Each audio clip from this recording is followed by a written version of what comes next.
365 दिनों का काउंटडाउन शुरू। जी हां, 31 मार्च 2025 आज की तारीख है। आज से ठीक 1 साल यानी कि 365 दिनों बाद छत्तीसगढ़ से नक्सल नासूर खत्म हो जाएगा और जिस तरीके से प्रहार किया जा रहा है मुमकिन होता हुआ ये नजर भी आ रहा है। आपको बड़ी खबर बता देते हैं कि मुठभेड़ में नक्सली कमांडर रेणुका को ढेर कर दिया गया है। रेणुका के पास से हथियार मिले हैं। अपने साथ लैपटॉप लेकर चलती थी रेणुका। नक्सलियों के प्रेस टीम की प्रभारी थी रेणुका। लैपटॉप के साथ राइफल और नक्सल सामग्री भी बरामद की गई है। तो आज बहुत बड़ी मुठभेड़ देखी गई है और इसी से जुड़ी हुई बड़ी अपडेट आपको दे रहे हैं। दंतेवाड़ा में नक्सलियों और सुरक्षा बलों के बीच बड़ी मुठभेड़, जिसमें एक इनामी महिला नक्सली को ढेर कर दिया गया, जिसका नाम बताया जा रहा है रेणुका। रेणुका के पास से हथियार भी बरामद हुए और अपने साथ लैपटॉप लेकर भी चलती थी रेणुका, यानी कि बड़ी नक्सली लीडर थी। नक्सलियों के प्रेस टीम की प्रभारी थी रेणुका। लैपटॉप के साथ राइफल और नक्सल सामग्री भी बरामद की गई है। जो भी बरामद किया गया है सामान वो आप तस्वीरों में देख पा रहे होंगे। रेणुका एक 25 लाख की नामी नक्सली महिला नक्सली, उसे ढेर कर दिया गया है। अब देखिए, दंतेवाड़ा और बीजापुर जिले के बॉर्डर पर सुरक्षा बलों नक्सलियों के बीच आज फिर मुठभेड़ देखी गई है और एनकाउंटर में जवानों ने एक महिला नक्सली को ढेर किया है, जिसका नाम है रेणुका। इसका शव भी बरामद कर लिया गया है। साथ ही इंसास राइफल, गोला बारूद और अन्य दैनिक उपयोग का सामान भी बरामद किया है। फिलहाल क्षेत्र में सर्च अभियान चलाया जा रहा है, ऐसी भी अंतर थाने की जानकारी मिल रही है। ऐसे में जिक्र दिग्गजों के संकल्प का भी कर लेते हैं। जब केंद्रीय गृह मंत्री अमित शाह ने 26 में नक्सलवाद के खात्मे की बात की थी और प्रधानमंत्री कल जब आए बिलासपुर तो इस संकल्प का उन्होंने भी जिक्र किया।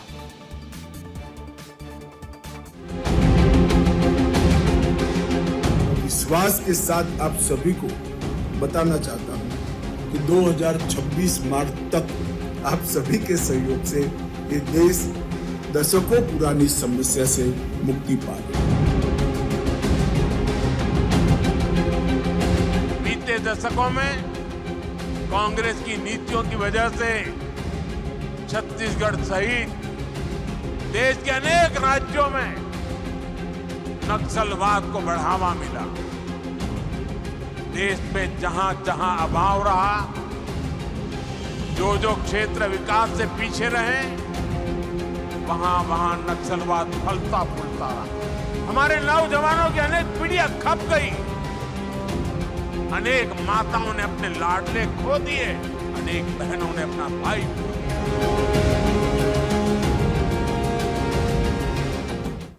और ऐसा नहीं है कि आज की मुठभेड़ काफी दिनों बाद हुई। हम देख रहे हैं कि बैक टू बैक लाल आतंक पर प्रहार जारी है। 4 तस्वीरें आपको दिखा देते हैं। नक्सलियों का सर्वनाश जारी है।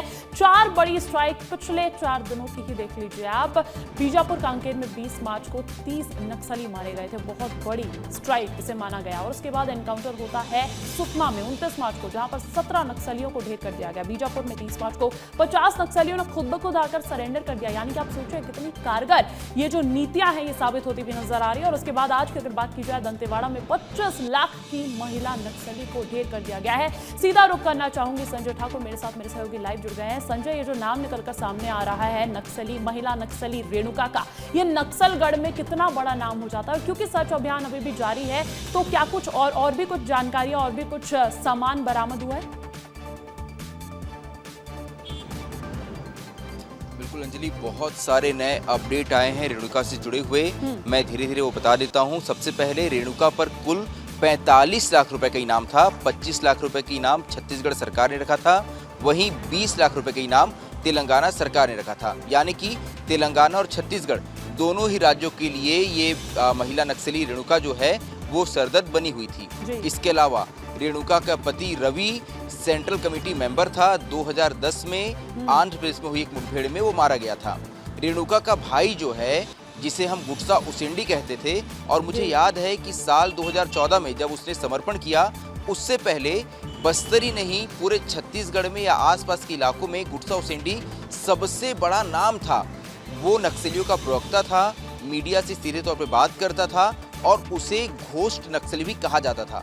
यानी उसका कोई चेहरा नहीं था, लेकिन उसके पास हर पत्रकार के नंबर थे, हर पत्रकार से वो टच में रहता था।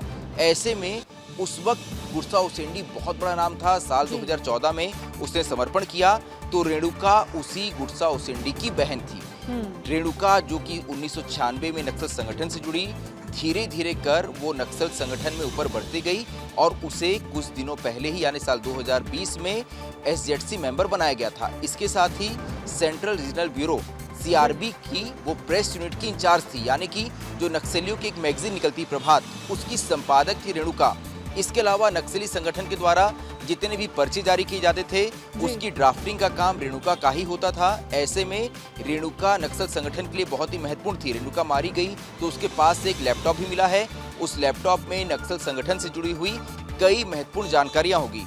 तो आप अंजलि, इन शॉर्ट आप कह सकते हैं कि रेणुका सिर्फ बंदूक उठाने वाली नक्सली नहीं थी, वो लैपटॉप चलाने वाली भी नक्सली बल्कि एक रणनीति तैयार करने वाली नक्सली थी, और इसलिए बहुत बड़ी कामयाबी हो जाती है। बहुत बड़ी कामयाबी ना सिर्फ छत्तीसगढ़ सरकार के लिए है बल्कि तेलंगाना सरकार के लिए भी है। यानी कि एक तरीके से ये जॉइंट ऑपरेशन कहीं ना कहीं इंटर स्टेट के लिए बहुत कारगर साबित होता हुआ नजर आया। बहुत बहुत शुक्रिया तमाम जानकारी देने के लिए। और देखिए, ये जो प्रहार है ये लगातार किया जा रहा है। हम ऐसा क्यों कह रहे हैं? हम इसीलिए कह रहे हैं क्योंकि कहीं ना कहीं बस्तर के विकास के लिए लगातार सरकार प्रयास कर रही है। सुकमा हो, बीजापुर हो, दंतेवाड़ा हो, तमाम जगह हो, कांकेर हो, यहां पर बैक टू बैक देखिए नक्सल पर प्रहार देखा गया है। आप ये देखिए, मैप के जरिए समझ लीजिए, ये इलाका जो है इर्द गिर्द रहता है। ये इलाका एक जमाने में नक्सलगढ़ कहा जाता था, लेकिन अब यहाँ विकास पहुंच रहा है क्योंकि यहाँ से नक्सलवाद खात्मे की ओर है। दंतेवाड़ा, बीजापुर, सुकमा, अगर हम बात करें सुकमा की तो 17 नक्सलियों को ढेर कर दिया गया। बीजापुर में ऐतिहासिक 30 नक्सलियों को ढेर कर दिया गया और 50 नक्सलियों ने खुद ब खुद सरेंडर कर लिया है। वहीं आज की जानकारी की अगर बात की जाए, आज की जानकारी दंतेवाड़ा से है।